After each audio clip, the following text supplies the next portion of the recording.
Vous écoutez WBCQ, diffusant la radio World's Last Chance depuis Monticello, Maine, USA.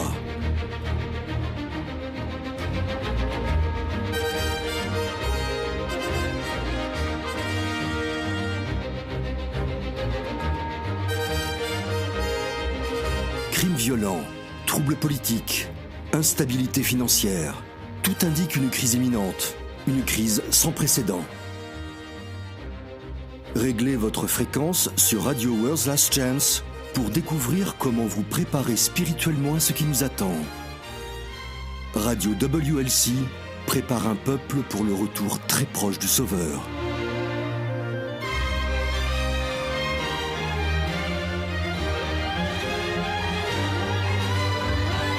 Une analogie courante pour décrire le Sauveur est de se référer à lui comme notre rocher. Cette analogie même, et la façon dont elle peut être retracée depuis l'Ancien Testament jusqu'au Nouveau, est un argument que beaucoup de trinitaires utilisent pour essayer de prouver une préexistence du Sauveur. Bonjour, je suis Thomas Roland et vous écoutez Radio WLC. Aujourd'hui, avec Jean, nous allons examiner ce que cela signifie que Yahushua soit notre rocher. D'où vient cette analogie et si elle prouve que Yahushua a bien eu une préexistence avant sa naissance à Bethléem. Jean ? L'analogie du Sauveur étant notre rocher est, comme tu l'as dit Thomas, répétée dans toute l'Écriture et provient en fait d'une magnifique prophétie concernant le Messie. Prenons un moment pour la lire, elle se trouve dans le psaume 118, lisons les versets 22 et 23. Il est écrit « La pierre qu'ont rejetée ceux qui bâtissaient est devenue la principale de l'angle. C'est de Yahweh que cela est venu, c'est un prodige à nos yeux. » Yahushua lui-même a indiqué ce passage comme une prophétie de lui-même. On trouve cela dans Matthieu 21, verset 42. Dans ce chapitre, Yahushua raconte la parabole d'un propriétaire de vigne. Il raconte comment, au moment de la récolte, il envoie des serviteurs pour recevoir les fruits, mais les vignerons attaquent les serviteurs. Ils en battent un, en tuent un autre et lapident le troisième. Revoyons l'histoire à partir du verset 36. Il envoya encore d'autres serviteurs en plus grand nombre que les premiers, et les vignerons les traitèrent de la même manière. Enfin, il envoya vers eux son fils, en disant « Ils auront du respect pour mon fils. » Mais quand les vignerons virent le fils, ils dirent entre eux « Voici l'héritier, venez, tuons-le et emparons-nous de son héritage. » Et ils se saisirent de lui, le jetèrent hors de la vigne et le tuèrent. Maintenant, lorsque le maître de la vigne viendra, que fera-t-il à ces vignerons ? Ils lui répondirent « Il fera périr misérablement ces misérables et il affermera la vigne à d'autres vignerons, qui lui en donneront le produit au temps de la récolte. » Yahushua leur dit « N'avez-vous jamais lu dans les Écritures, la pierre qu'ont rejetée ceux qui bâtissaient est devenue la principale de l'angle ? C'est de Yahweh que cela est venu et c'est un prodige à nos yeux ?» Donc, le Sauveur cite ce même passage pour avertir ses auditeurs du sort qui attend tous ceux qui rejettent le don du salut. Ce même psaume est cité comme s'appliquant à Christ dans Marc 12, verset 10, Luc 20, verset 17 et 1 Pierre 2, verset 7. Dans Acte 4, verset 11, Pierre dit carrément au Sanhédrin que Christ, je cite, « est la pierre rejetée par vous, les bâtisseurs, et qui est devenue la principale pierre angulaire. » C'est un thème qui est développé et approfondi tout au long de l'Écriture. Maintenant, la partie utilisée par de nombreux chrétiens comme preuve que Yahushua est divin et a eu une préexistence se trouve dans 1 Corinthiens 10. Allons-y, 1 Corinthiens chapitre 10, commençons au verset 1 pour avoir le contexte. 1 Corinthiens 10, versets 1 à 4. « Frères, je ne veux pas que vous ignoriez que nos pères ont tous été sous la nuée, qu'ils ont tous passé au travers de la mer, qu'ils ont tous été baptisés en Moïse dans la nuée et dans la mer, qu'ils ont tous mangé le même aliment spirituel et qu'ils ont tous bu le même breuvage spirituel, car ils buvaient à un rocher spirituel qui les suivait, et ce rocher était Christ. » On peut voir comment, si on ne sait pas mieux, on pourrait extrapoler à partir de ce passage pour supposer que Yahushua a eu une préexistence parce qu'il est dit ici même au verset 4 « Il buvait à un rocher spirituel qui les suivait, et ce rocher était Christ. » Bien sûr. Donc je suppose qu'une meilleure question serait « Comment expliquons-nous ce verset si nous croyons que Yahushua n'a pas eu de préexistence ?» Parce que je ne crois pas qu'il ait eu une préexistence, et je sais que tu ne le crois pas non plus. Alors, que faisons-nous de ce passage ? Eh bien, cela est lié à la croyance trinitaire. selon laquelle Yahushua, en tant que fils de Yahweh, serait la troisième personne de la divinité, ou Dieu le Fils. Évidemment, s'il est effectivement divin, il doit avoir eu une préexistence. Tournons-nous vers Deutéronome 32 et lisons les versets 3 et 4. Deutéronome 32, versets 3 à 4. « Car je proclamerai le nom de Yahweh. Rendez gloire à notre Elohim. Il est le rocher, ses œuvres sont parfaites, car toutes ses voies sont justes. C'est un Elohim fidèle et sans iniquité, il est juste et droit. » C'est une déclaration très claire de l'Écriture, que Yahweh est le rocher de notre salut. Passons maintenant au psaume 18 et lisons les versets 3 et 32. C'est un passage qui clarifie qui est le rocher. Yahweh, mon rocher, ma forteresse, mon libérateur. Mon Dieu, mon rocher où je trouve un abri. Mon bouclier, la force qui me sauve, ma haute retraite. Quel était l'autre ? Verset 32. Car qui est Dieu, ou Eloah, si ce n'est Yahweh, et qui est un rocher si ce n'est notre Dieu ou Elohim ? Encore une fois, une déclaration très claire que Yahweh est le rocher. Maintenant, de nombreux trinitaires soutiennent que c'est Yahushua, dans sa forme préexistante, qui a accompagné les enfants d'Israël dans leur pérégrination dans le désert. Puisque l'Écriture déclare clairement que Yahweh est le rocher divin, et puisque Paul semble placer Yahushua dans le désert comme le rocher auquel les Israélites ont bu, alors le lien semble être clair. Yahushua est également divin et a eu une préexistence. Bien sûr, on peut voir comment cette connexion pourrait être faite. Le problème, cependant, c'est que lorsqu'on examine de près cette interprétation, de sérieuses incohérences commencent à apparaître. La première est l'utilisation du mot Christ. La seule fois où vous entendez ce mot, c'est en conjonction avec Yahushua. C'est vrai, c'est presque comme si Christ était le nom de famille de Yahushua. Yahushua Christ. Mais ce n'est pas le cas. Christ est simplement la traduction française du mot grec Christos. Le mot Christos est simplement la traduction grecque du mot hébreu pour Messie. Or, il faut savoir que le mot Messie n'apparaît que 2 fois, du moins dans la version King James, et les 2 fois se trouvent dans Daniel 9. Il est écrit dans la version King James « Sache-le donc et comprends. Depuis le moment où l'ordre a été donné de restaurer et construire Jérusalem jusqu'au Messie, le prince, il y aura 7 semaines et 62 semaines. Après les 62 semaines, le Messie sera retranché, mais pas pour lui-même. » Es-tu en train de dire que c'est la seule fois dans les Écritures où le mot « Messie » apparaît dans la version King James ? Mais qu'en est-il d'Ésaïe ? Qu'en est-il des prophéties du Sauveur ? Il doit sûrement y apparaître. En fait, le mot original apparaît dans tout l'Ancien Testament, mais il n'est traduit, dans la King James toujours, par Messie que les 2 fois dans Daniel 9. En hébreu, le mot est Mashiach, et il est très utilisé, mais il est généralement traduit par le mot « oint ». Nous n'allons pas tous les examiner, il y a trop de passages, mais voyons au moins quelques exemples de l'utilisation de Mashiach dans l'Ancien Testament. Voyons 1 Samuel 24. Quand Saül poursuivait David pour le tuer, il est entré dans une grotte pour aller aux toilettes. Les hommes de David lui ont dit « Hey, c'est ta chance, mets fin à sa misérable vie maintenant, et nous pourrons tous rentrer à la maison. » Lisons la réponse de David, versets 5 à 7, et voyons où Mashiach ou Messie apparaît dans ce verset. Il apparaît 2 fois. Allons-y. David se leva et coupa doucement le pan du manteau de Saül. Après cela, le cœur lui battit parce qu'il avait coupé le pan du manteau de Saül. Et il dit à ses gens, « Que Yahweh me garde de commettre contre mon Seigneur, loin de Yahweh, une action telle que de porter ma main sur lui, car il est loin de Yahweh. » Où apparaît le mot Mashiach ? Loin ? Loin de Yahweh ? Exact.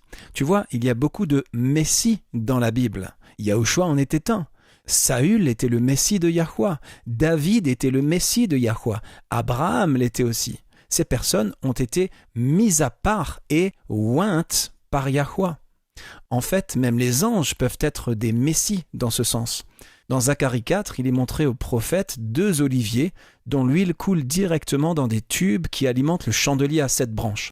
Quand Zacharie a demandé ce qu'il représentait, l'ange lui a répondu « Ce sont les 2 oints qui se tiennent auprès du Seigneur, ou souverain, ou Adon, de toute la terre. » Donc littéralement, ce sont les 2 Messies, les 2 Christ. Oui, ça dépend de la langue dans laquelle tu traduis. Ça sonne bizarre. Je sais, mais il est important que nous lisions et interprétions les Écritures comme elles devaient être lues et interprétées dans le texte original. La venue du Messie promis est un thème qu'on retrouve dans l'ensemble de l'Ancien Testament. Regardons comment on le désignait. Genèse 3, verset 15, c'est la première promesse du Messie faite au moment de la chute. Qu'est-il écrit ? « Je mettrai inimitié entre toi et la femme, entre ta postérité et sa postérité. Celle-ci t'écrasera la tête et tu lui blesseras le talon. » La King James dit « Et je mettrai inimitié entre toi et la femme, et entre ta semence et sa semence. Il t'écrasera la tête et tu lui blesseras le talon. » Maintenant, lisons Genèse 22, verset 18. C'est une promesse donnée à Abraham quand il a démontré qu'il était prêt à sacrifier Isaac. « Toutes les nations de la terre seront bénies en ta postérité, ou en ta semence dans la King James, parce que tu as obéi à ma voix. » Dans Galates 3, Paul fait référence à cette même promesse. Lisons les versets 16 et 19 de Galates 3. « Or, les promesses ont été faites à Abraham et à sa postérité. Il n'est pas dit « et aux postérités » comme s'il s'agissait de plusieurs, mais en tant qu'il s'agit d'une seule. Et à ta postérité, c'est-à-dire à Christ. Pourquoi donc la loi ? Elle a été donnée ensuite à cause des transgressions jusqu'à ce que vint la postérité à qui la promesse avait été faite. Elle a été promulguée par des anges au moyen d'un médiateur. Ce passage de Galates est important parce qu'il relie la semence à Yahushua. Maintenant, Genèse 49, verset 10. C'était quand Jacob était sur son lit de mort et qu'il bénissait ses fils. Que dit ce verset ? « Le sceptre ne s'éloignera point de Juda, ni le bâton souverain d'entre ses pieds, jusqu'à ce que vienne le Shilo et que les peuples lui obéissent. » Donc, le Messie promis est montré ici comme venant par la lignée de Juda. Dans 1 Chroniques, chapitre 5, verset 2, il est écrit « Juda fut à la vérité puissant parmi ses frères, et de lui est issu un prince, mais le droit d'aînesse est à Joseph. » Encore une fois, Yahushua descendait de Juda. C'est également le cas du roi David. C'est pourquoi Yahushua était appelé la semence de David. Lisons 2 Timothée 2, verset 8. « Souviens-toi de Yahushua Christ, issu de la postérité de David, ressuscité des morts. » Encore une fois, le Messie descendait de David, qui descendait de Juda. Regardons rapidement Ésaïe 11, versets 1 et 10. Ésaïe 11. « Puis un rameau sortira du tronc d'Isaïe, et un rejeton naîtra de ses racines. » Ou dans la King James, « Un bâton sortira de la souche de Jessé, et un rameau sortira de ses racines. » Et le verset 10. « En ce jour, le rejeton d'Isaïe sera là comme une bannière pour les peuples. Les nations se tourneront vers lui, et la gloire sera sa demeure. » Ou dans la King James, « Et en ce jour-là, il y aura une racine de Jessé qui se tiendra comme une bannière pour le peuple, car les païens le chercheront, et le lieu de son repos sera glorieux. » On peut voir que dans tous ces passages, le mot « semence » signifie « descendant ». Yahushua était la semence de David, qui était la semence de Jessé ou Isaïe. Ils étaient eux-mêmes la semence de Juda, qui descendait lui-même de son arrière-grand-père Abraham. Le point important est que la semence promise devait être issue de la race humaine. Je sais que ça semble évident, mais répétons-le, la semence promise, le Messie, devait, selon la prophétie, être issue de la race humaine. Il n'y a absolument rien dans toutes les prophéties de l'Ancien Testament qui suggère ou laisse entendre que le Messie existait déjà, sous une autre forme. Donc, quand nous regardons ce que Paul a dit à propos de Yahushua comme étant le rocher auquel les Israélites ont bu, nous devons reconsidérer l'hypothèse selon laquelle Paul voulait dire que Christ était littéralement là. D'accord, oui. Parce que si Paul déclarait que Yahushua était personnellement avec les enfants d'Israël dans le désert, il contredirait les paroles des prophètes de l'Ancien Testament. Et tous ces prophètes, s'ils ont dit quelque chose sur le sujet, ont dit que le Messie sortirait. C'était encore un événement futur quand ils ont écrit que le Messie sortirait de la race humaine. Vous ne pouvez pas avoir cela et avoir en même temps un Christ préexistant. Ces deux concepts sont diamétralement opposés l'un à l'autre. Souhaitez-vous connaître le futur ? Vous le pouvez, et vous n'avez pas besoin d'une boule de cristal pour cela. Les prophéties bibliques révèlent l'avenir. Si vous souhaitez savoir pourquoi nous vivons en ce moment même le temps de la fin, si vous êtes intéressé de connaître pourquoi ce pape est le dernier pape que nous verrons, si vous voulez savoir ce qu'il se passera dans un futur proche, visitez notre site web worldslastchance.com. Vous y trouverez des articles et des vidéos qui établissent à partir des Écritures ce que vous devez savoir pour vous préparer spirituellement à la crise finale. Rendez-vous aujourd'hui sur worldslastchance.com.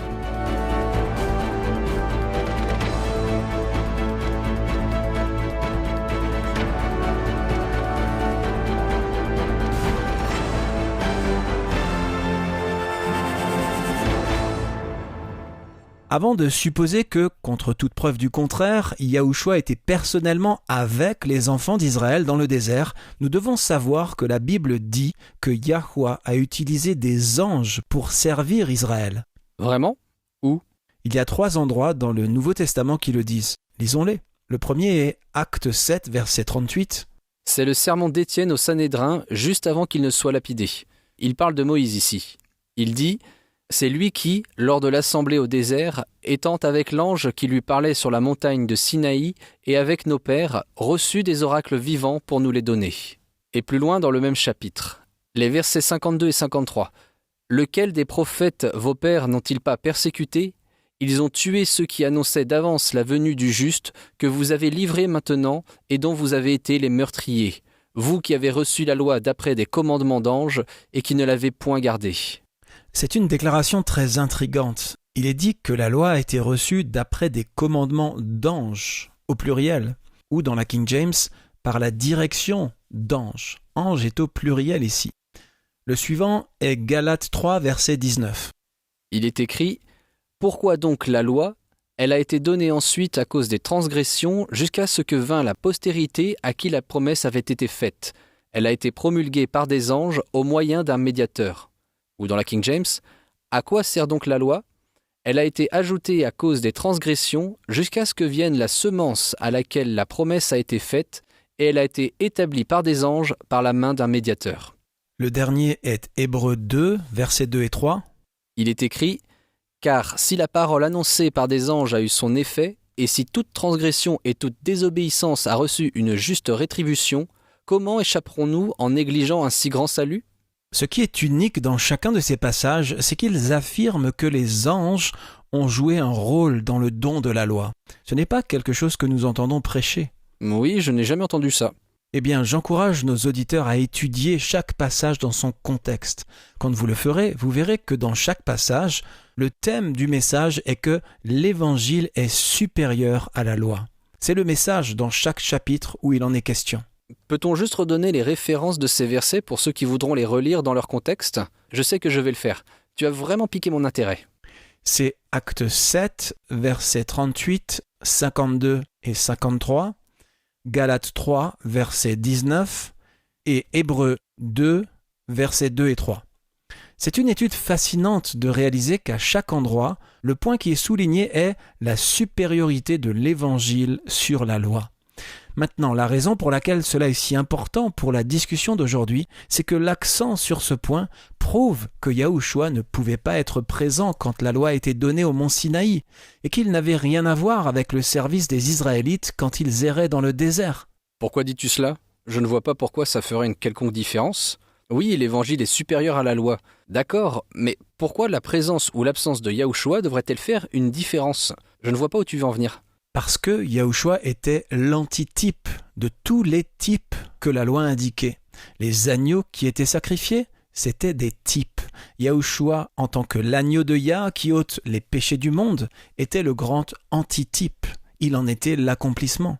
Ok, je peux voir ça. Alors que voulait dire Paul quand il a dit que ce rocher était Christ ? Eh bien, nous avons là affaire à des symboles. On peut dire que le rocher représentait Yahushua. C'était un type, pointant vers un futur accomplissement, l'antitype. Le rocher représentait Christ. Il n'est pas si rare dans la Bible que le verbe « être » établisse un lien entre Yahushua et quelque chose qui le symbolise. Par exemple ?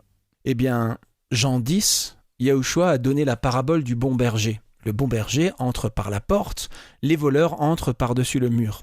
Lisons les versets 7 à 9, Jean 10, versets 7 à 9. Et Yahushua leur dit encore : en vérité, je vous le dis, je suis la porte des brebis. Tous ceux qui sont venus avant moi sont des voleurs et des brigands, mais les brebis ne les ont point écoutés. Je suis la porte. Si quelqu'un entre par moi, il sera sauvé. Il entrera et il sortira, et il trouvera des pâturages. Ici, Christ est la porte. Un peu plus loin, il dit « Je suis la vraie vigne et mon Père est le vigneron ». Et à la Sainte Seine, il a dit « Prenez, mangez, ceci est mon corps qui est brisé pour vous ». Il a dit que le vin était son sang. De toute évidence, ce n'était pas sa chair et son sang au sens propre, littéralement. Ce serait du cannibalisme et contre la loi divine. C'était un symbole. Quand nous avons le service de communion, ces emblèmes représentent son corps et son sang. Allons à 1 Corinthiens chapitre 10. Paul fait ici une déclaration très intéressante. 1 Corinthiens 10 et lisons les versets 6 et 11. Paul rappelle ici divers moments forts de l'histoire d'Israël. Plus précisément, l'errance dans le désert. En fait, c'est ce chapitre qui est à l'origine de notre discussion d'aujourd'hui. C'est ici que Paul dit que ce rocher était Christ. Lisons le verset 6. « Or, ces choses sont arrivées pour nous servir d'exemple, afin que nous n'ayons pas de mauvais désirs comme ils en ont eu. » Puis il résume le tout au verset 11. « Ces choses leur sont arrivées pour servir d'exemple, et elles ont été écrites pour notre instruction, à nous qui sommes parvenus à la fin des siècles. » Beaucoup de traductions disent « exemple ». Et nous savons tous ce qu'est un exemple. C'est quelque chose qui sert de représentant, de modèle. Mais dans une lecture marginale anglaise, le mot est un équivalent du mot français « échantillon ». Un échantillon est un type. Et c'est exactement le mot grec original qui est « typos » ou « type ». Revenons au début du chapitre et lisons les 2 premiers versets.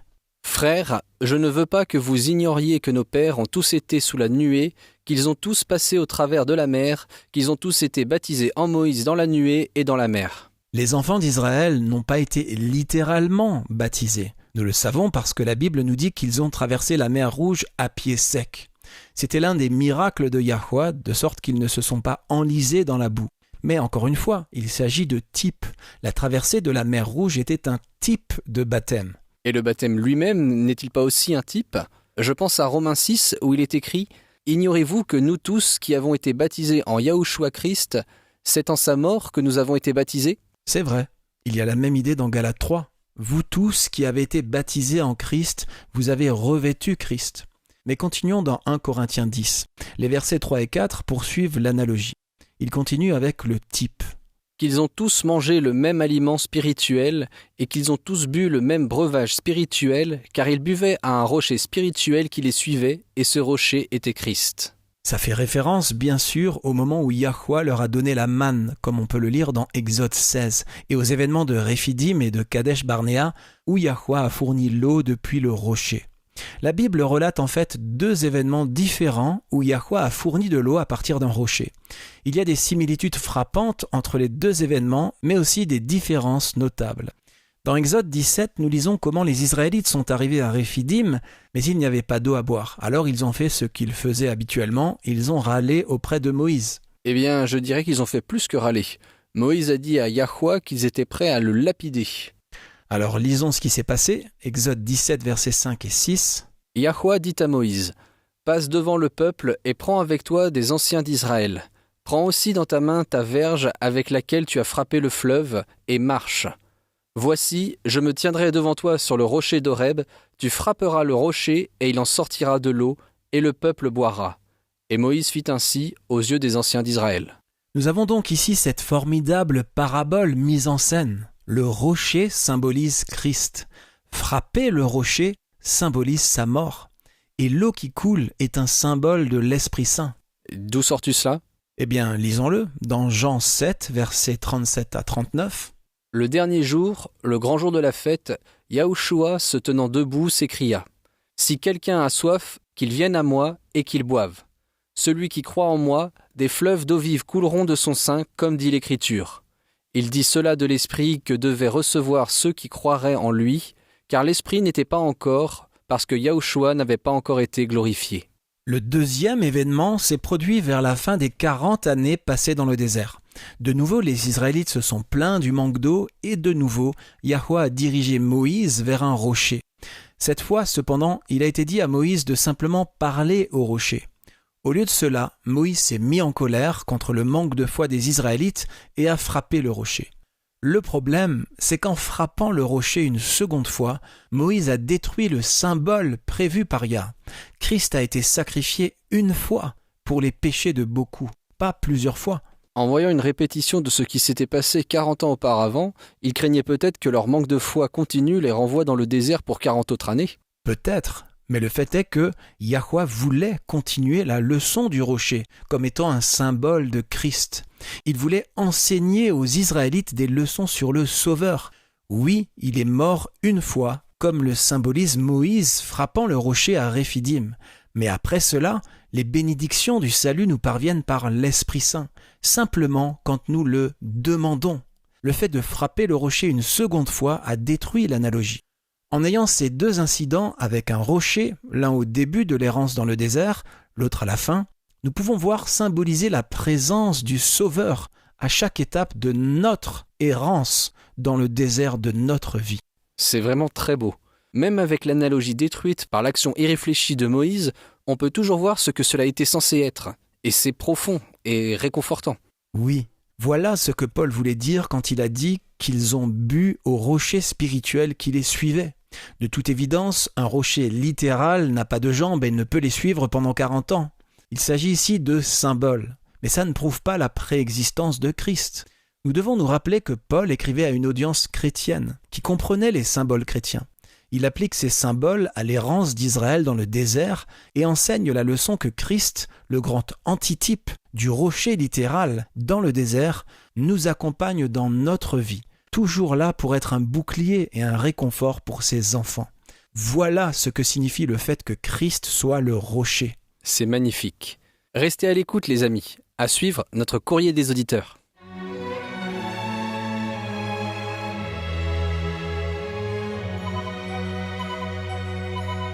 Vous écoutez la radio World's Last Chance sur WBCQ à 9330 kHz sur la bande des 31 mètres. Radio World's Last Chance prépare un peuple pour le retour très proche du Sauveur. Saviez-vous que lorsque le Sauveur était sur Terre, les Juifs n'utilisaient pas le calendrier julien pour calculer le sabbat ? Pas du tout. À cette époque, le calendrier julien avait une semaine de 8 jours. Les Juifs utilisaient toujours le calendrier lunisolaire de la création pour calculer leurs jours d'adoration. Les faits de l'histoire prouvent que le calendrier utilisé aujourd'hui provient du paganisme. Ceci est important, car la plupart des gens calculent leurs jours de culte par le calendrier grégorien papal, qui lui-même provient directement du calendrier julien païen. Si vous souhaitez en savoir plus sur ce fait historique fascinant mais peu connu, rendez-vous sur worldslastchance.com et lisez l'article « La semaine moderne de 7 jours, l'histoire d'un mensonge ». Vous serez choqués par ce que vous apprendrez. Lisez « La semaine moderne de 7 jours, explorez l'histoire d'un mensonge ». L'histoire d'un mensonge sur worldslastchance.com. Vous méritez de connaître la vérité.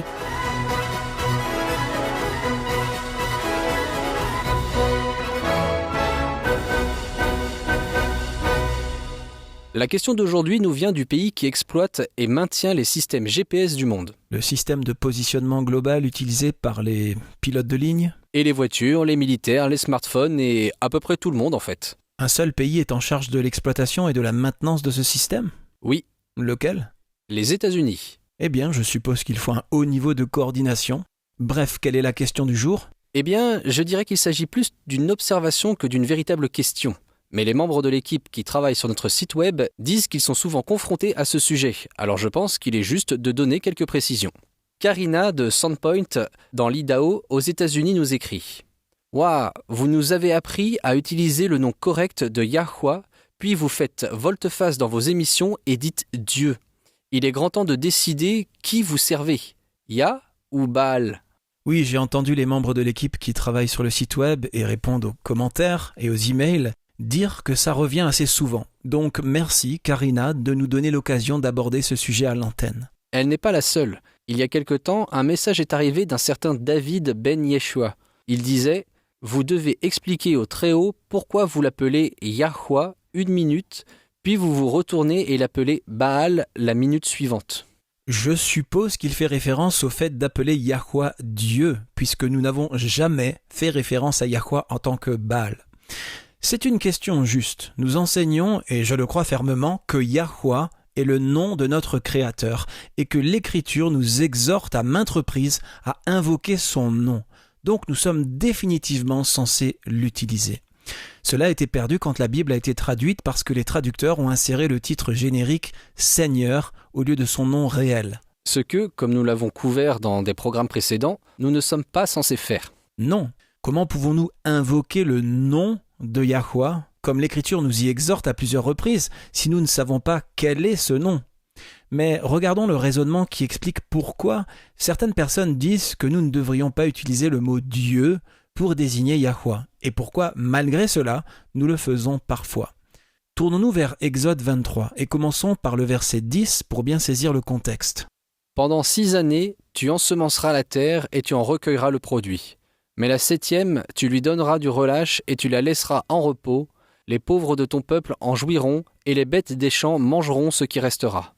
Tu feras de même pour ta vigne et pour tes oliviers. Pendant 6 jours, tu feras ton ouvrage.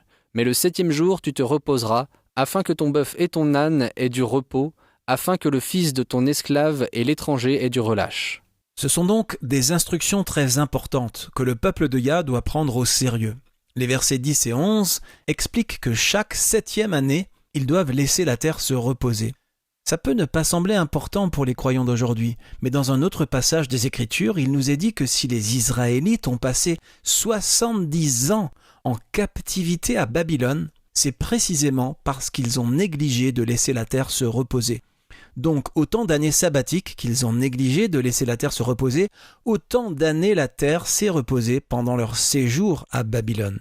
Nous avons aussi ici une répétition du commandement du sabbat. Encore une fois, des instructions très solennelles et très importantes qui doivent être prises littéralement. Maintenant, en gardant cela à l'esprit, lisons le verset suivant. « Vous observerez tout ce que je vous ai dit, et vous ne prononcerez point le nom d'autre Dieu, qu'on ne l'entende point sortir de votre bouche. » Ce texte est à la base de la raison pour laquelle de nombreux croyants très sincères estiment que le mot « Dieu » ne devrait jamais être appliqué à Yahweh.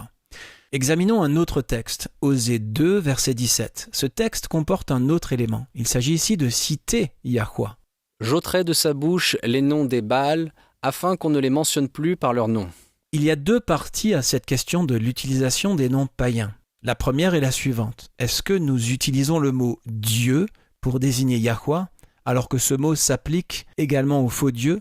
La seconde concerne l'utilisation des mots païens.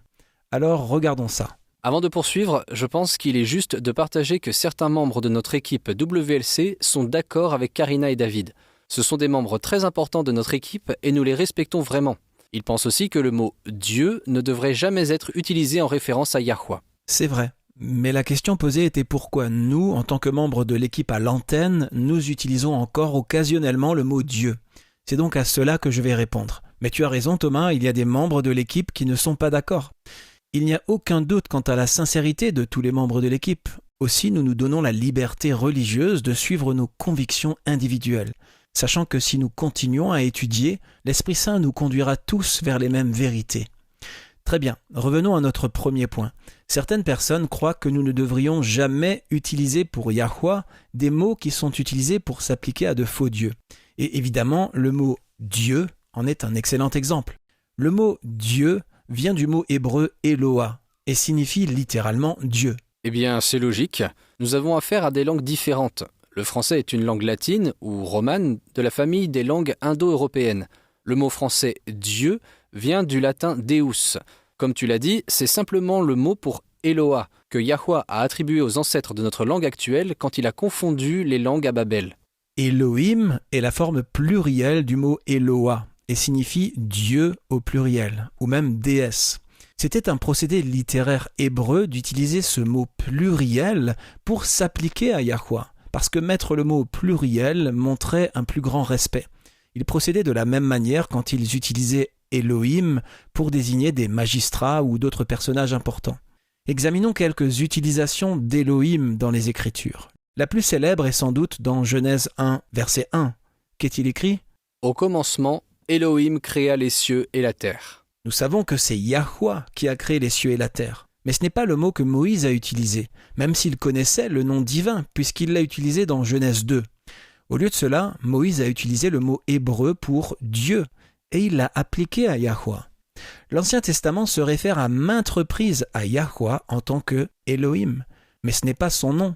c'est simplement un titre, et ce mot signifie divinité ou Dieu. Au singulier ou au pluriel. C'est ça. Ce que je veux dire, c'est que le mot soit El, Eloah ou Elohim, ça signifie toujours la même chose, Dieu, et c'est utilisé dans les Écritures de la même manière que nous utilisons le mot Dieu en français. Ça pouvait s'appliquer à la fois à Yahweh et au faux Dieu. Donc cette idée selon laquelle on ne pourrait pas utiliser le même vocabulaire pour décrire Yahweh que celui qu'on utilise pour les faux dieux n'est pas en accord avec les Écritures. Voyons quelques exemples dans les Écritures. Lisons Exode 20, les 3 premiers versets, comme ils sont traduits. Alors Dieu prononça toutes ces paroles en disant « Je suis l'Éternel ton Dieu, qui t'ai fait sortir du pays d'Égypte, de la maison de servitude.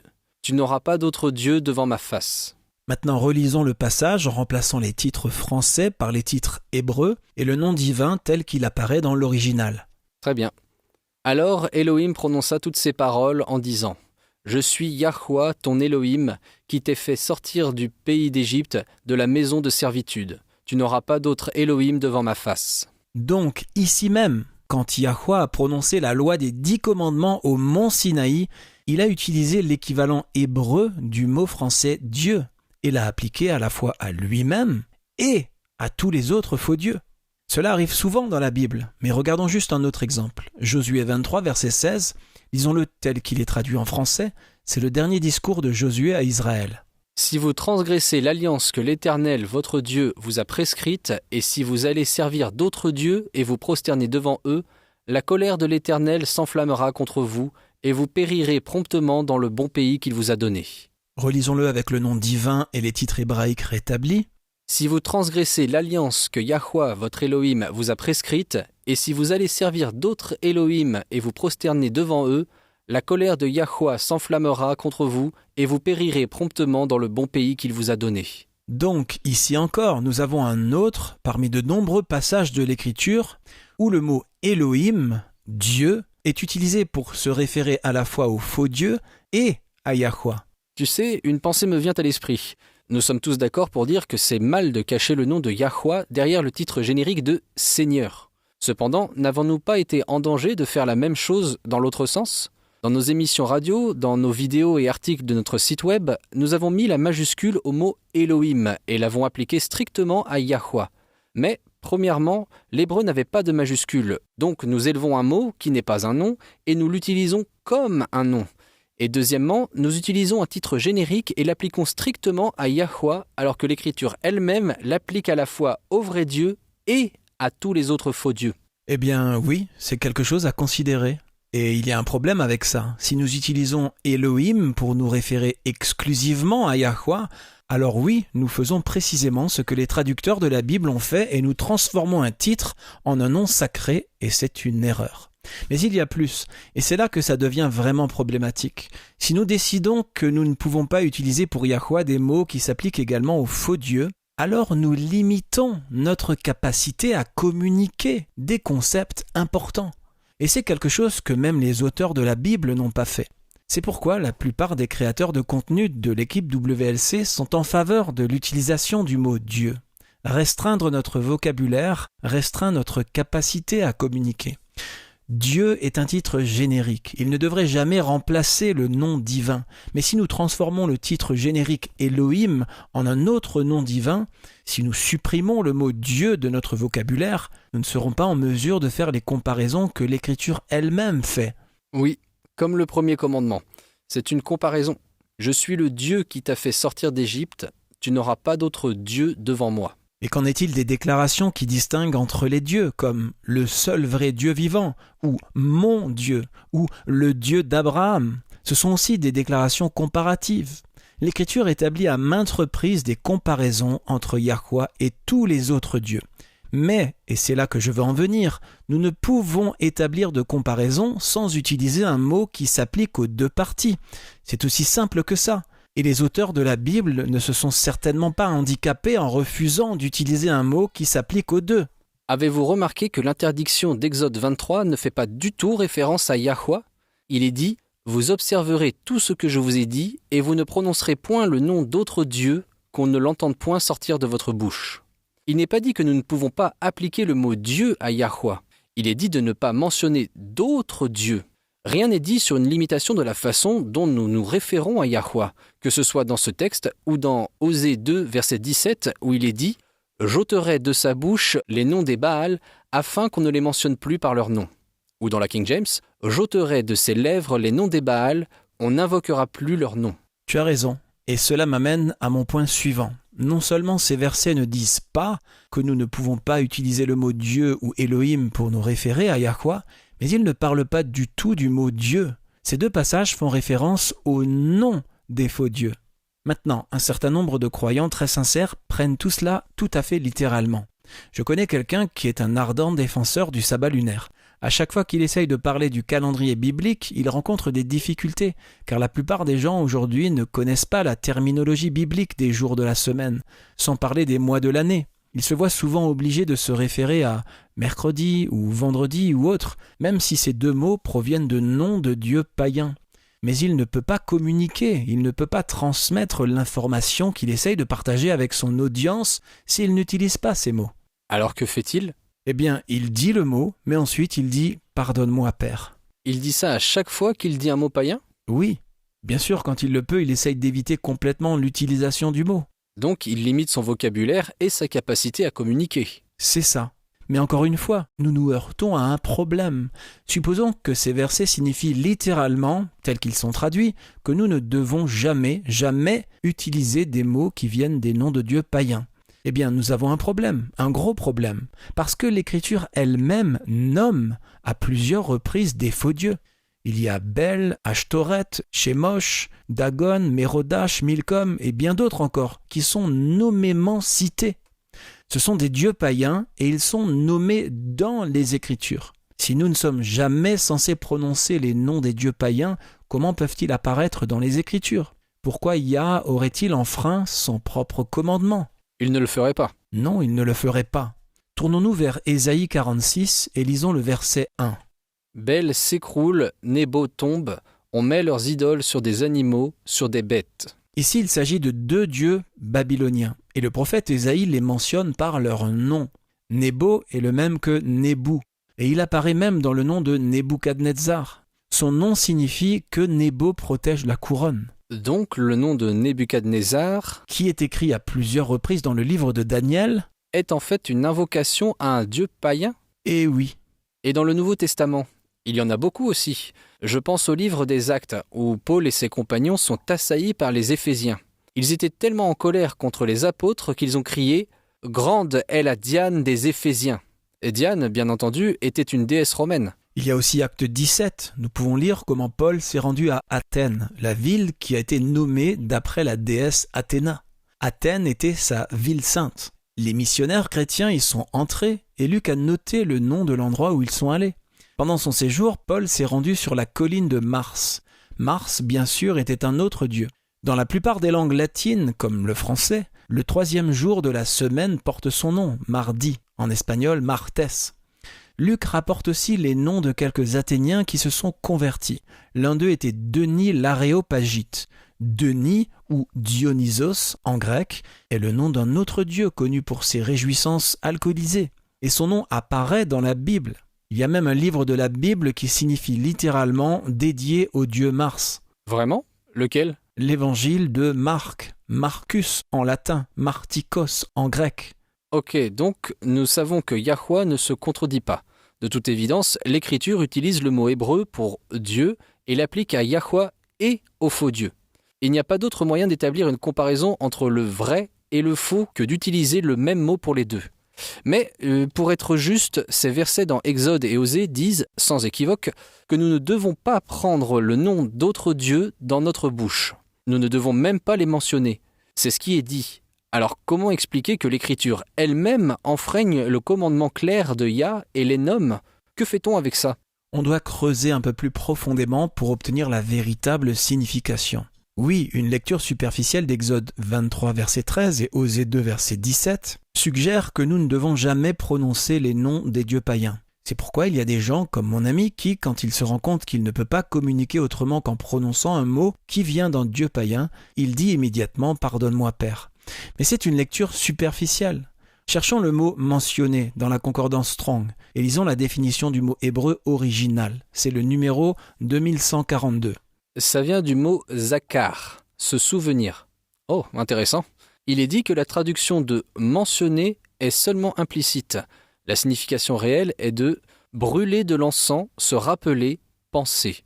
En d'autres termes, pour adorer. La NIV donne une traduction plus précise d'Exode 23:13. N'invoquez pas le nom d'autres dieux, ne le faites pas entendre sur vos lèvres. Invoquer, bien sûr, signifie appeler à l'aide, prier avec instance, ferveur. Nous ne devons pas prier d'autres dieux. N'invoquez jamais d'autres dieux pour obtenir de l'aide.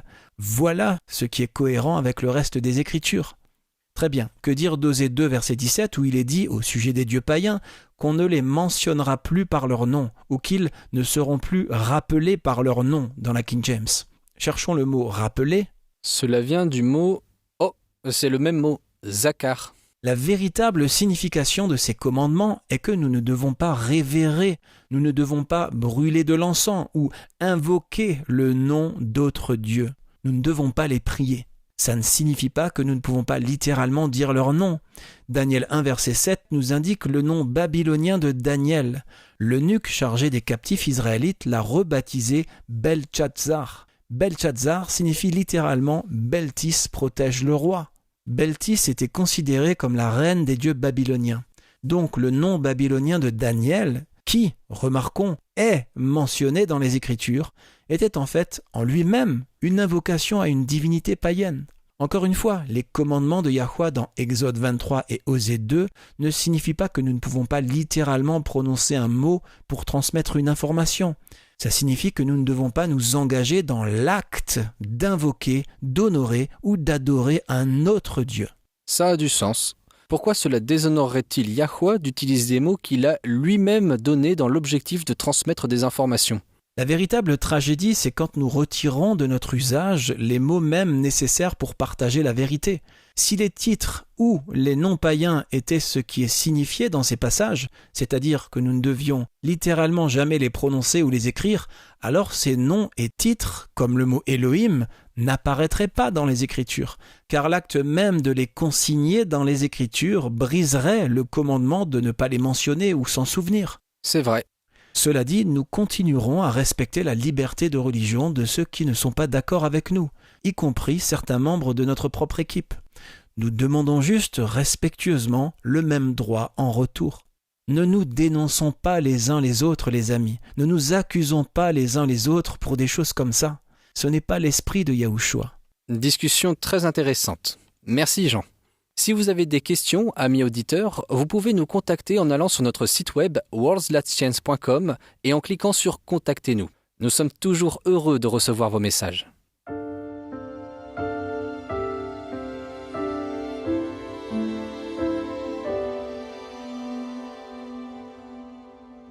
Vous écoutez Élise Blanc pour votre promesse quotidienne de la parole de Yah.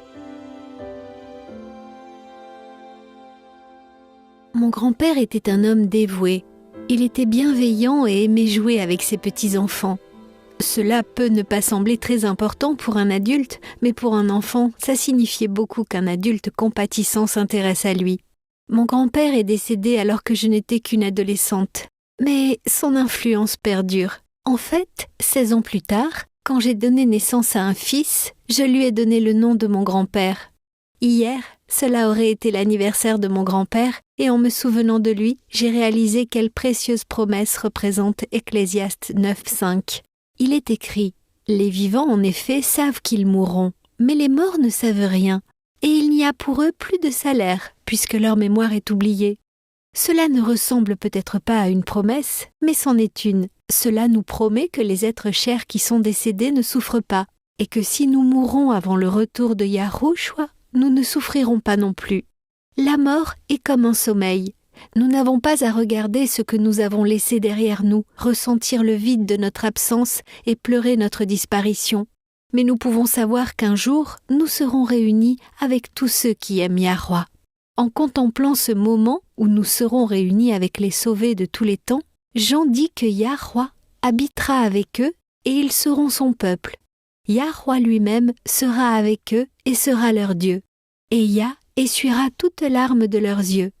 Il n'y aura plus ni mort, ni peine, ni cri. Il n'y aura plus de douleur, car les premières choses ont disparu. Nous avons reçu de grandes et précieuses promesses. Réclamez-les dès maintenant.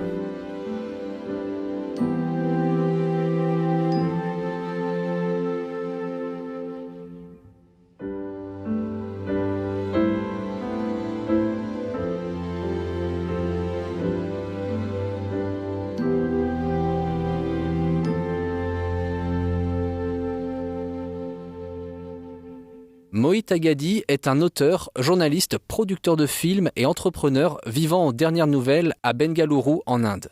Il a dit, je cite, « Quand vous faites du bon travail et que ça inspire les autres, alors vous venez de créer l'effet d'entraînement. » Je n'ai pas pu m'empêcher de penser à ça pendant la discussion d'aujourd'hui sur Yahushua ou Yahweh étant le rocher. Les croyances que nous avons à ce sujet ont un impact sur tant d'autres croyances qu'il y a un véritable effet d'entraînement. Aujourd'hui, nous avons pu voir la différence entre aborder ces versets d'un point de vue trinitaire ou d'un point de vue unitaire. Mais il y a tellement d'autres domaines où cela s'applique. Par exemple, si vous croyez en un enfer brûlant éternellement, ça va avoir un impact sur votre croyance en quelque chose d'autant, en apparence, sans rapport que le baptême. Parce que, naturellement, vous ne voulez pas qu'un enfant en bas âge aille en enfer. Donc, vous allez vouloir baptiser le bébé le plus tôt possible. Et ça fait boule de neige à partir de là. Tu as raison. C'est pourquoi c'est une obligation si solennelle pour chacun d'entre nous d'être constamment à la recherche de plus de vérité, de plus de lumière, d'être comme les Béréens, étudiants pour voir si les croyances que nous avons sont vraiment cohérentes avec la Bible. Et la seule façon de le savoir est de prendre le temps de réexaminer nos croyances, parce que personne ne croit délibérément à l'erreur. Chacun suppose que ses croyances sont correctes, sinon il n'aurait pas ses croyances. Oui, mais toi comme moi avons déjà fait l'expérience que ce n'est pas parce qu'on croit que quelque chose est vrai que c'est vraiment la vérité. La discussion d'aujourd'hui nous montre combien il est important de chercher la vérité et de continuer à creuser pour la trouver. De nouvelles compréhensions éclaireront davantage nos croyances antérieures. Je me souviens avoir lu une déclaration du genre « La vérité peut supporter le poids de l'enquête ». Et c'est le cas. Si une doctrine est vraie, on ne perdra rien à y regarder de plus près. Et on peut même, ou je devrais dire on va, probablement trouver quelque chose de nouveau à apprendre. Quel est le principe le plus important à garder à l'esprit quand on étudie et qu'on cherche une nouvelle lumière sur un sujet donné ?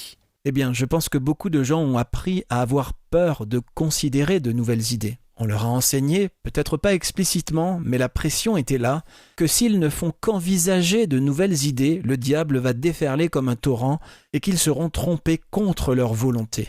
Mais ce n'est pas ainsi que Yahweh œuvre, il veut que nous étudions, et il gardera notre esprit en sécurité pendant que nous le faisons. Mais vous ne pouvez pas être établi dans la vérité si vous ne prenez pas le temps d'étudier par vous-même. C'est quand vous étudiez par vous-même que l'esprit de Yah a le temps de vous fixer fermement sur tel ou tel point. Et peut-être que l'Esprit Saint vous convaincra et vous donnera la confirmation qu'une idée donnée est fausse. Exact. Mais vous devez quand même étudier par vous-même pour donner à l'esprit l'opportunité de le faire. Donc, dans l'étude elle-même, quelle est la chose la plus importante à garder à l'esprit ? La prière et le fait de demander des conseils divins, bien sûr. Mais quoi d'autre ? Eh bien, je pense qu'il est important de savoir ce que cela signifie d'étudier avec un esprit ouvert. La plupart des gens prétendent avoir un esprit ouvert, mais ils n'étudient pas vraiment avec un esprit ouvert s'ils étudient en cherchant à prouver qu'une nouvelle idée est fausse. Elle est peut-être fausse, mais ce n'est pas ça, étudier avec un esprit ouvert. Étudier avec un esprit ouvert signifie être prêt à accepter la nouvelle idée si l'Esprit Saint vous convainc qu'elle est vraie. Ça signifie aussi être prêt à mettre de côté nos idées préconçues et nos préjugés. Ce n'est pas facile, mais si vous voulez arriver à la vérité, il est très important de le faire. C'est vrai. Et il y a tellement de choses à apprendre. Nous ne gratterons même pas la surface avant le retour de Yahushua. Mais nous pouvons nous amuser à commencer. Et laisser l'effet d'entraînement nous en prendre encore plus. Nous espérons que vous pourrez nous rejoindre demain. Et d'ici là, amis auditeurs, souvenez-vous, Yahweh vous aime et vous pouvez compter sur lui, lui faire confiance en toute sécurité car il en est digne.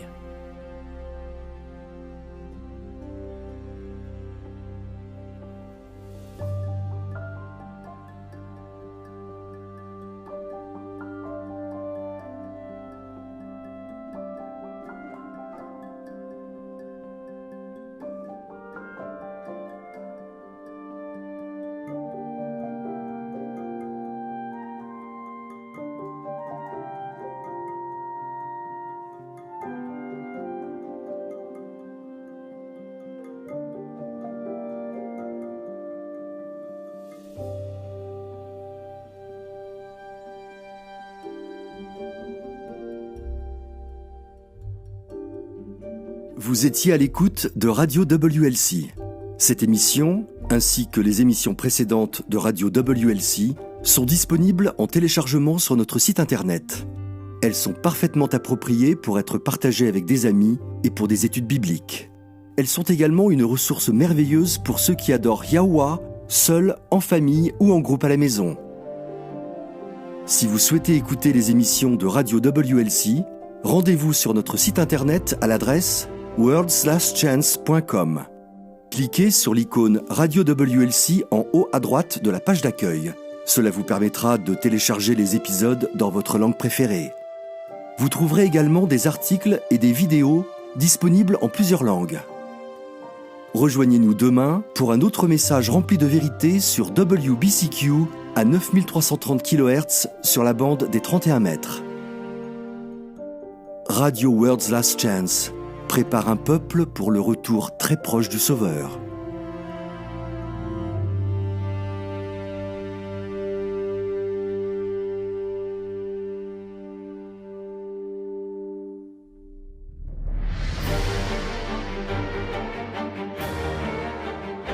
Apocalypse contient des informations vitales pour tous ceux qui vivent aujourd'hui.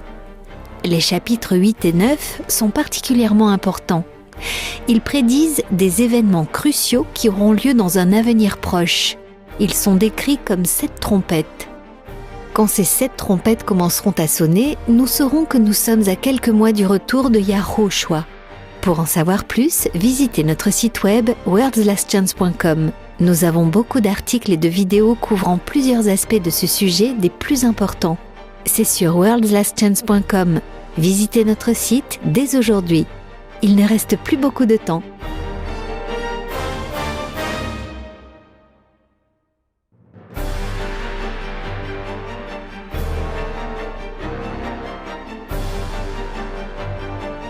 Le temps touche à sa fin, maintenant plus que jamais. Il est impératif que tous ceux qui cherchent et désirent le retour du Sauveur prennent grand soin de garder chacune des avenues de l'âme par lesquelles le diable cherche à nous séduire et nous piéger. Le péché est addictif. Qu'il s'agisse du temps gaspillé dans des activités nuisibles ou de l'alcool, qu'il s'agisse de pornographie ou de nicotine, le péché lui-même est addictif. Mais le Sauveur est prêt à délivrer quiconque se tourne vers lui. Visitez notre site worldslastchance.com et lisez l'addiction au péché, protéger les avenues de l'âme. Lisez l'addiction au péché sur worldslastchance.com. Yahushua est prêt à répondre à la prière de la foi.